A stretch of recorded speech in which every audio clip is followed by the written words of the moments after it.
On today's show, it is buy or sell whiteboard style on today's Locked On Mavs. We're going to buy or sell statements. Will the Mavs finish with home court advantage for the playoffs? Will Luka be a legitimate MVP candidate? And will the Mavs stay a top 10 defense for the rest of the year? We'll buy and sell all those statements and more on today's Locked On Mavs. I'm Luka Doncic, and this is Locked On Mavericks podcast. The Dallas Mavericks are NBA champions. Bang! Bang! It's good! And the Mavericks have won the game! If you don't believe, you shouldn't be here.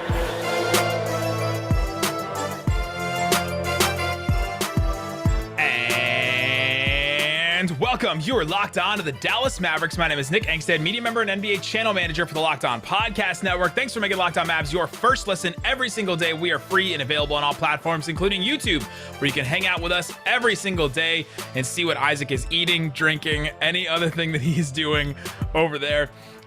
Thanks for making us your first listen. Today's episode is brought to you by RockAuto.com. Amazing selection, reliably low prices, all the parts your car will ever need. Visit RockAuto.com and tell them that Locked On sent you. And joining me, as always, my co-host contributor at Mavs.com.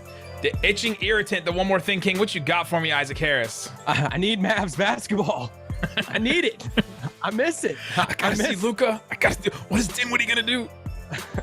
I gotta see Mavs basketball. It's time. Bring it back tonight. The screen assist king, Rudy Gobert in Utah. In the words of Dirk Nowitzki, Utah is a bad city.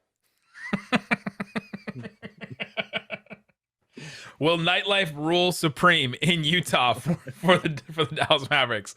All right, yeah, Dallas Mavericks play the Utah Jazz tonight. First game back since the All-Star, if you're listening, watching this on Friday. But today we're going to buy or sell a bunch of different statements about the Dallas Mavericks, and we're doing it whiteboard style, and we decided to do a little twist to it. So we're gonna write the word a certain size depending on how much we buy it. So this little word right here, bees. this little word, the bees are dying. The bees are dying, Isaac. We got to bring the bees back.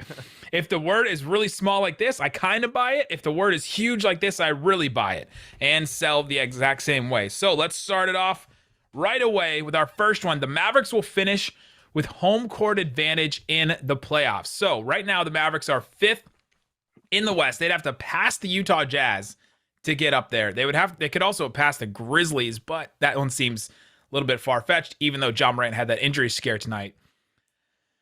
How much do you buy or sell? How much do you buy the Mavericks can actually pass the Utah Jazz? Ready? In 3, 2, 1. I think I buy it a little bit more than you. I wrote a medium-sized buy, and you got a tiny buy. You're not buying so much that the Mavs are going to get home court.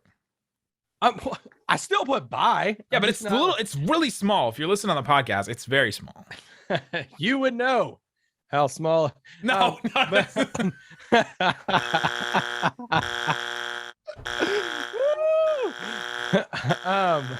can you tell it's a Friday show already? We even had the day off yesterday. Yeah, shout out to the day off. Go listen to yesterday's roundtable with the guys that are in the similar spot we are in the playoffs. And the Timberwolves. And the Timberwolves. He didn't know what to do. It's like, I've never talked about playoffs in my life. Ben was just there.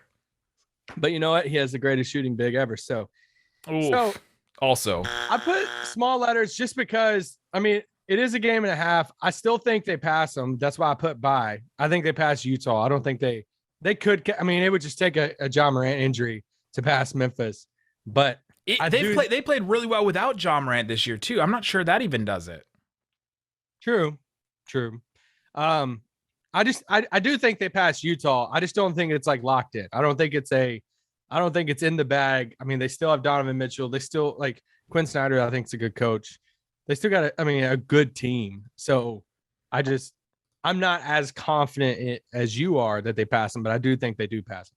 Yeah, I'm not 100% confident. I didn't write it like the entire width of my whiteboard here, but I do buy that the Mavs are going to pass them. However, the Mavs they have the opportunity to do it in the next 2 weeks, basically. The Mavericks play Utah tonight, Friday, if you're listening, watching this, and then they play them March 7th. So you got Utah 2 times in the next 2 weeks.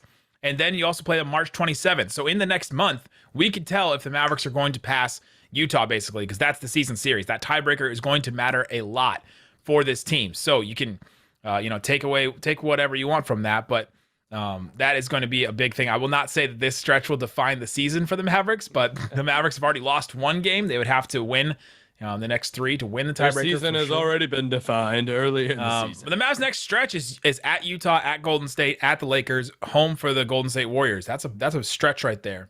We may learn a lot about this new Mavericks team.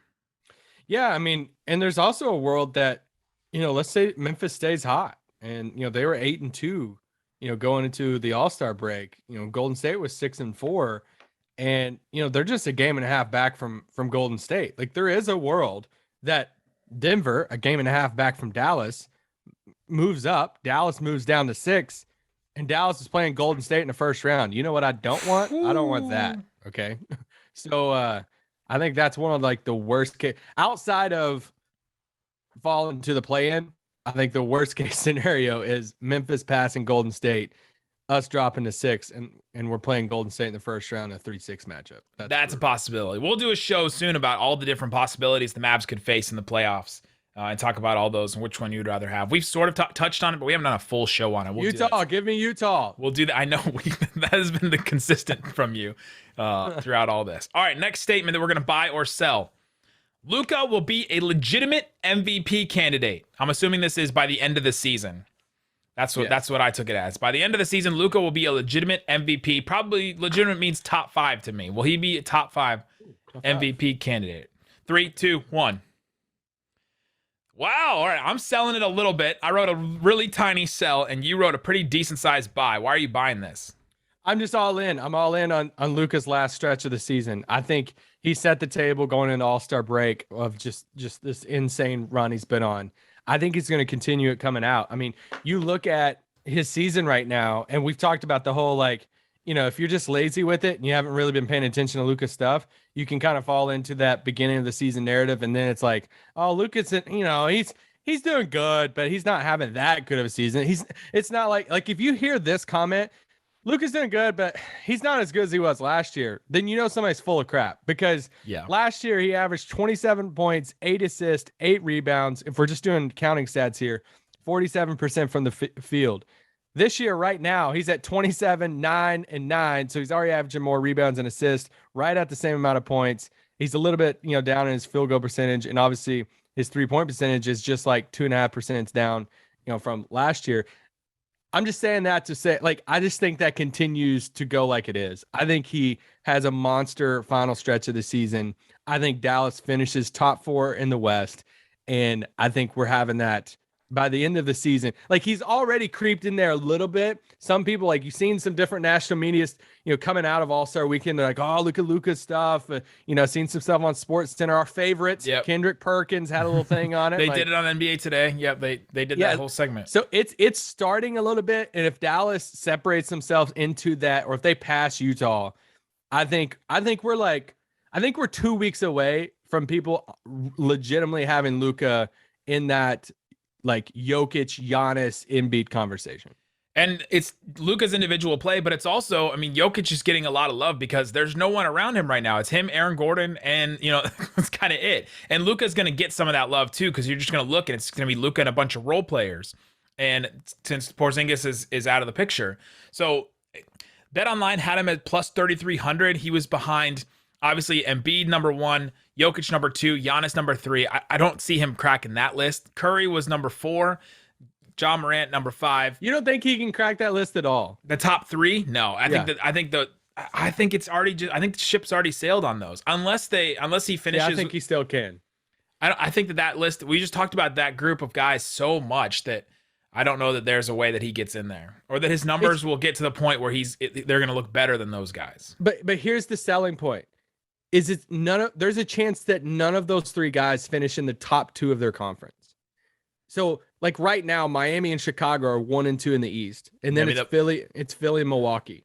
So then you look at, Denver at 6, Dallas at 5. So at that point, you're not really looking at, oh, okay, well, they're the number 1 team in the conference. They ran away with it. Now, unless, if Philly does that, it's Philly and Milwaukee both can do that. Yes, they very well could. I'm just saying, if it finishes kind of like it is now, then we're not really talking about seeding as a case for the MVP. And I just think Luka, and I could be wrong, but like, I think Luka is going to go on a tear this final stretch. If he keeps up doing what he's been doing before the break, and that adds on top of what he's, like his stats for right now, like I think he's going to be there. I think he'll have a narrative with it. The way he gets there is Harden takes some of the counting stats away from Embiid. They have to figure that out. It's maybe a little clunky at first. They lose some games, like it's just not as clean of a fit right away as we think it's going to be. Jokic, sort of a similar thing with Murray. He's trying to defer to him a little bit more. We've seen this with Steph, right? Steph was up there for MVP, and then Clay comes back. They're trying to get him integrated, and so they're like, Clay, take as many shots as you want. Then that affects Curry's, assist numbers, the Warriors winning, and all that kind of stuff. But they're working on that to get to the playoffs. That's what matters more to them. And so we've seen Curry fall off a little bit. And then if the Bucks decide to, take a step and decide to, rest some of their guys going into the playoffs, I think there's all three of those guys, that would have to happen for all of them for Luka to get in that mix for me. Well, and Luka continue this. And we haven't seen a team like for Jokic, we haven't seen a guy since Westbrook, and I feel like the buyer's remorse on that was pretty quick. He's not Westbrook, but it's like we haven't seen a guy outside the top 4 win MVP. I mean, if they stay at 6, is he really going to win MVP? I'm not trying to discredit him because I think he deserves every bit of it with that roster and his insane statistical season. I'm just saying, for the voters' sake, a 6 seed, I don't know how it's going to shake out. I don't know how it shake out, but I do know that we're going to continue to do buy or sell. We got a couple more statements. Will the Mavs stay a top 10 defense? Will Dinwiddie finish the season with the 3rd highest scoring average of his career or for the Mavericks? We got a whole bunch of stuff to talk about. Davis Bertans question, everything coming up. But before we do, let me tell you about Truebill. It's a new app that helps you identify and stop paying for subscriptions you don't want, need, or you simply forgot about. On average, you can save up to $720 a year. What's something you could buy with $720? Isaac Harris. More Built Bars. This is the turducken of advertisements, right? just throwing them all in there. You could buy a haircut for your son. Oh my gosh, yes. Isaac tried to give his son a haircut and did it without a stencil or whatever. That was bad. A guard today. It didn't work. If Isaac saved the money with Truebill, he could get his son that haircut. Subscription companies make it hard for you to cancel, but Truebill makes it incredibly simple. Link your account and Truebill will cancel your unwanted subscriptions in one tap. Check it out. It has over 2 million users. Help them save over $100 million. That's a lot. We just did that at the same time. Don't fall for subscription scams. Start canceling today at truebill.com/LockedOnNBA. Go right now. Truebill.com/LockedOnNBA. It could save you thousands a year. Again, truebill.com/LockedOnNBA. Also, want to tell you about rockauto.com. With the ever-increasing number of makes and models of cars, it's impossible for you to see all the parts that you need for your car or truck at an auto parts store. Why endure and offer seeming pointless or seemingly intimidating questioning about your car, stuff that you don't know? What's the VIN number? Oh, I gotta go check that. Okay, what's the make of the car? What's all those kind of things? And then you just sit there and answer a bunch of questions. You can go do it yourself on rockauto.com. See all the parts that are available for your car or truck and save money on it. Their prices are always reliably low for every single customer. So go to rockauto.com right now. See all the parts available for your car or truck. Right, Locked On in there. How did you hear about us box? And they know that we sent you. Amazing selection, reliably low prices, all the parts your car will ever need. rockauto.com. All right, Isaac Harris, let's get into buy or sell. Luka Doncic will finish with the highest three-point percentage of his career. Buy or sell this?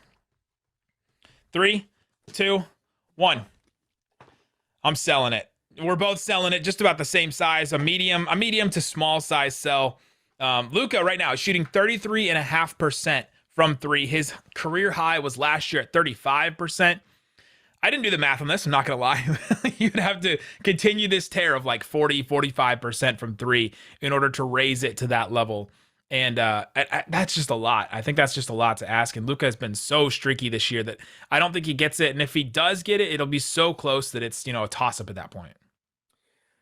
Yeah, I think he finishes at like that 34, 35 mark. I just don't think he goes over it just because of the quantity. I just think he's going to shoot. I mean, he's averaging 8 threes a game right now. And I just think he's just going to be shooting the ball a lot. And yeah, I don't think he hits it. And the volume at that volume is hard. He would have to just continue this tear that he's been on. But yeah, which is 43% from 3 over the past 10 games for him. So I mean, he could stay on the stretch if he keeps on kind of like what I just said. 10 games sounds really small. Like, that doesn't sound like a lot of games, but that's 25% of his season. He's played 44 games, and this last 10 games, he's shot like that, right? So if you think about it like that, that's a bigger percentage than we would think of. You know what I mean?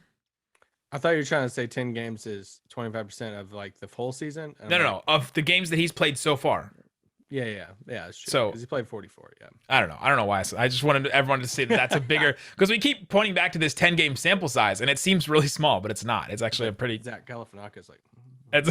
I'm doing the math. I have decimal points and all kinds of things all over the place. All right, next buy or sell statement. At least one Maverick will finish this season shooting 40% from three. All right, give me a second on this one. Will Dwight hit this? I'm gonna guess no on the Dwight. Will one Maverick finish the year shooting 40% from three or better? 3, 2, 1. You're buying it, and I said sure. Sure, you cheater. All right, so Eugenio Marui is shooting 50% from three in his 4 games. Willie Cauley-Stein shot 50% from three in 4 games. But if we're not counting that, then it honestly does come down to Dwight or Dorian or Maxey or Brunson to get to 40%, because it'd be hard for the rest of these guys to actually get to 40%. Exactly. I don't know. Reggie's at 36. He has been on a tear too. Could he get to 40? It would obviously have to take a great final stretch. And here's a sneaky one. I don't think he'll get it because of the volume, but if we just count Bertans' time with the Mavs, I know. I mean, he's at 28 right now, 28%, but it's over through 2 games. Yeah. But could he get 40? I mean, wouldn't that be something that, okay, hey, Bertans came in and finished the season shooting 42% from three, and everybody'd freak out. That's actually the most plausible one, right? He chucks it a lot, and for sure. Not all of it so far. It's just 2 games. Obviously, has been like, hey, just chill in the corner and take a 3. There's been some crazy ones of the flamethrower just coming out firing. Because he shoots with hand in his face. He shoots on the move. Like, he's not just a standing still catch and shoot 3-point shooter guy. So we've seen him shoot 14 total threes as a Maverick, and we got to see more for us to decide if he's actually going to get there. But he has the best chance, I think, besides the Omarui, Willie Cauley-Stein, who just got picked up by Philly for a 10-day, by the way. Shout out, Willie. So he's back. New IG videos coming up. All right, next one. Will the Mavericks stay a top 10 defense in the NBA? Where are they at right now? In the NBA. This is a great question you just asked me. You know what? I should have looked that up when I gave you. I was gonna say you're the one that came up. You're the one that came up with that. Will Willie Cauley-Stein make Philly a top 10? According to Cleaning the Glass, the Dallas Mavericks are the 6th ranked defense in the NBA. Will they continue to be a top 10 defense? 3, 2. Hold on. So dang quick. Well, yeah, but we have them in front of us. 3, 2, 1. You're selling it. They will not stay a top 10 defense. I'm buying it. I have a medium-sized buy on this one. Why are you buying that, Nick? I'm buying this because they're already top 10. If you look, I mean, the Mavericks are, if they fell down to 10, they would have to fall like a point and a half. That's a pretty big leap right there. If they just continue to play the defense that they've been playing, they'll stay up there. True. Yeah, I think it drops just a little bit. I don't think that, it just plummets. I don't think it's like full on, fool's gold. I just think it drops a little bit. I think towards the end of the season, I think some other teams will, this final stretch here. It's not the second half. We've went over this final stretch. That's just kind of what I call it. But I think some other teams will pick it up. I think you'll see some teams really kind of hone in on defense. I think obviously Dallas will try to keep it up too, but I think a few teams will pass them, and I think they'll finish the season 11th or 12th.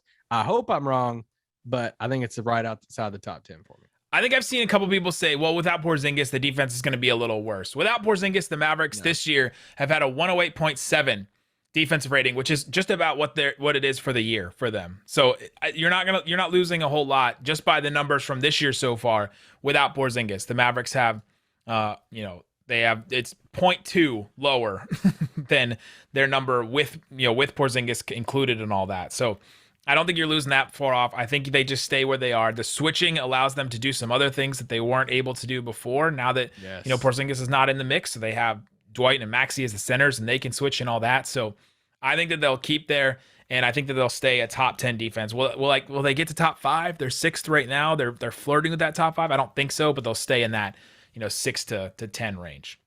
Coming up, let's get into some of the newer guys on the team, and Luka.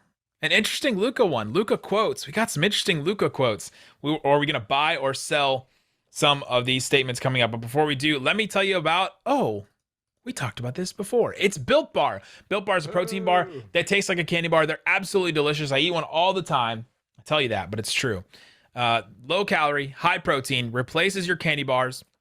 They are better. A typical candy bar can be anywhere from 200 to 300 calories. This is even lower than that. A lower calorie, lower sugar, high in protein.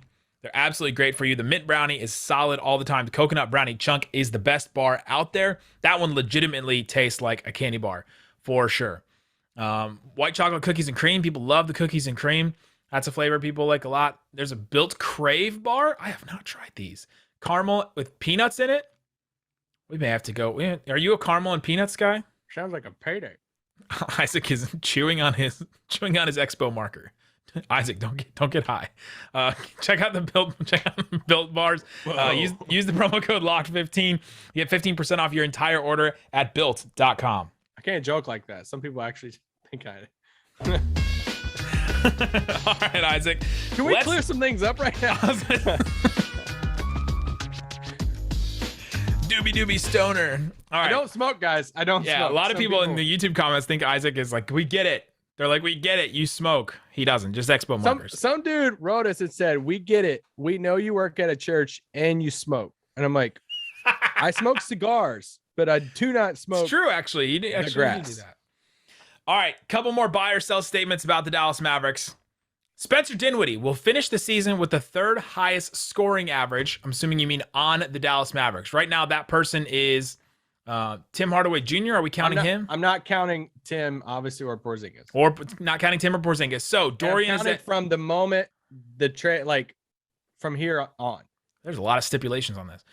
Dorian Finney-Smith is averaging 10 points almost exactly. And so 10 points almost exactly. So this is basically buy or sell that Dinwiddie will average over or under 10 points a game.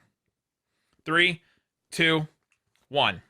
I'm feeling emphatic on this one. Whoa! A big buy for me and a small buy from you. This is Spencer Dinwiddie's going to have some moments. I think he's going to, after this, especially after this All-Star break, they've gotten a chance to practice now. They're going to fold him into the offense better than they did the first couple of games. You got a Moira Rose fold the cheese in. You got to fold in Spencer Dinwiddie. I think that they will. I think that they're going to tell him, hey, you got to be more aggressive a couple times here. And can he be more aggressive 5 times a game and score 10 points? Yeah, heck yeah. We've seen him go off this year for a couple of really good games. We talked about it with Lockdown Wizards in our bonus episode that we dropped on YouTube in the podcast yesterday. So go check that out if you want to hear more about them. They were not impressed with Spencer Dinwiddie at all, but there was a couple times early in the year that he was really good for them. You mean they gave up on him after 34 games? Okay. They did, yeah, true. Very much so. Took us 3 years. But you're buying this too. Yeah, I'm buying it too. I agree with you. I think he has some moments. I think the first, like 25-point game off the bench, we're all going to freak out and be like, all right, I think some fans will feel, okay, that's what it means to have another ball handler creator off the bench. And so, you look at his season up to this point, played 44 games in Washington. He scored 12 points a game in 30 minutes. So in 2 games in Dallas, he's averaged around 27. I think he'll probably hover around that 25 to 27 minute, per game mark. So if you take away a point or two, that puts him around that 10-point mark. So I don't think it's like a home run that he passes up 10 Dorian. points. That's it. You just got to score 10 points a game. Yeah.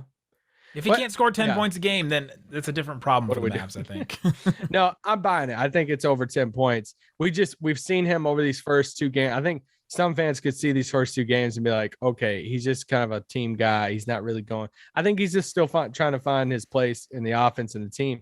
I almost appreciate him playing like he is, these first 2 games instead of coming in saying, he could have came in and said, hey, I'm going to chuck this thing and, be dropping quotes to the media saying, you know what? I didn't know how many minutes I was going to get. I'm just going to get my shots up over and over again and just really try to, shoot the ball as much as he could. But he didn't say that. He's just trying to pass the ball and keep the guys involved.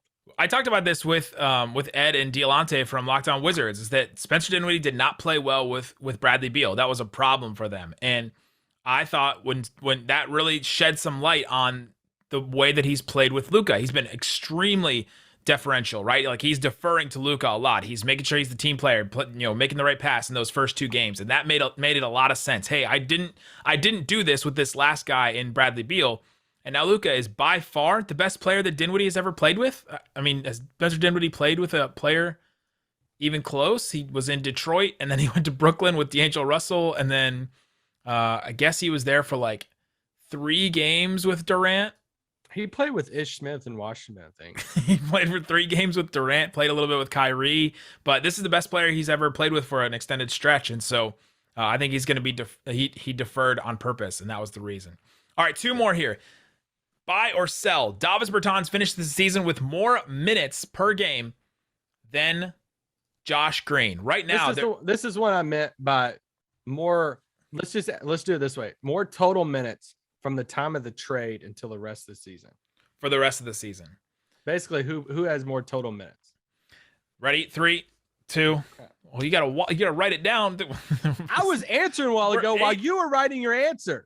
So I don't have any time. We're like 7 into this. He doesn't get the and honestly, I don't know. I don't know the right answer. I'm torn.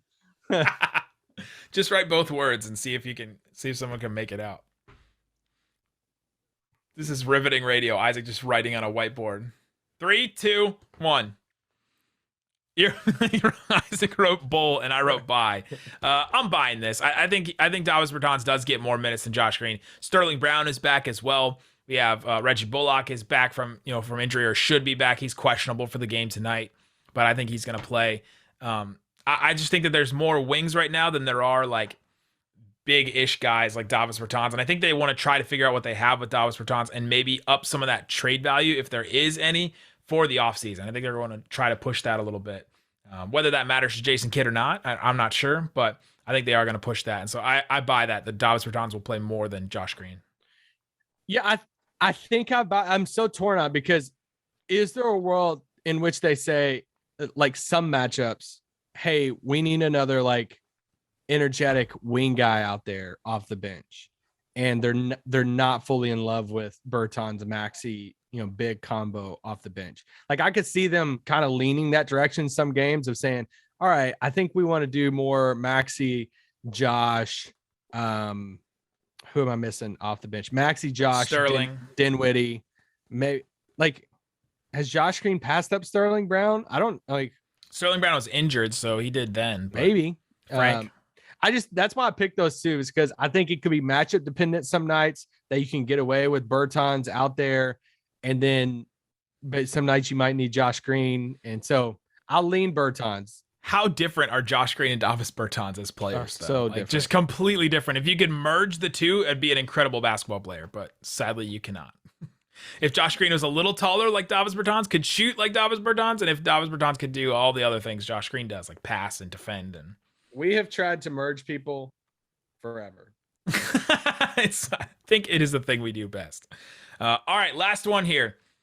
We will get at least one passive-aggressive Mavs or Luka-related quote from Porzingis by the end of the year. Are you buying or selling? 3, 2, 1.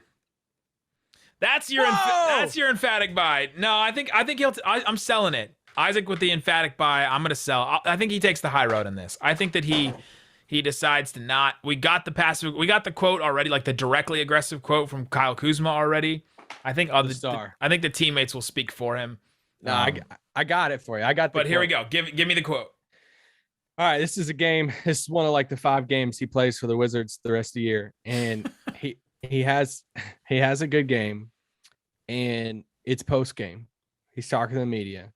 Somebody asked him, "Hey, so what'd you feel out there tonight? What was that feeling? Did you love being on the court? How was it playing with the guys?" And we get a quote of, "Man, it's so good to be back out there. I'm feeling good. really like the future of this team is I love the ball movement on this team. I love how this team just plays like this Wizards team. I love how unselfish these guys are. This Wizards team. I just don't think he's going to get the opportunity to say that and enough proof for him to say that quote. I'm not saying if he would have legitimate proof or not. I'm just saying I could see if he said those things in Dallas while he was a teammate, you're not going to think that we could see one of those comments come out. I feel like there'll be some type of quote that will come out that people will be quote tweeting and be like, oh, okay. Anyway. We'll see. I think he may take the high road, but there you go. That's buy or sell. Let us know in the comments. Do you think the Mavericks will finish with home court in the Western Conference? That will be our question for you guys to answer. We will be back tomorrow night tonight with the post game after the Jazz. We're going to both be on that game, and then Sunday night after the Warriors game. Some big games coming up for the Dallas Mavericks. Make sure you're subscribed to Locked On Mavs wherever you get your podcasts, as well as on YouTube. Thanks for making us your first listen. Now make your second listen. Locked On NBA. We got the roundtable still running all the way through the weekend. The No Man's Land guys with the Pelicans, the Kings, some fun stuff from that one. The Tankers with our boy Ryland and also Jackson from Rockets and Thunder and all those. So check out those roundtables. It's free and available wherever you get your podcast and on YouTube. Guys, thanks so much for listening to Locked On Mavs. Peace out. Boom.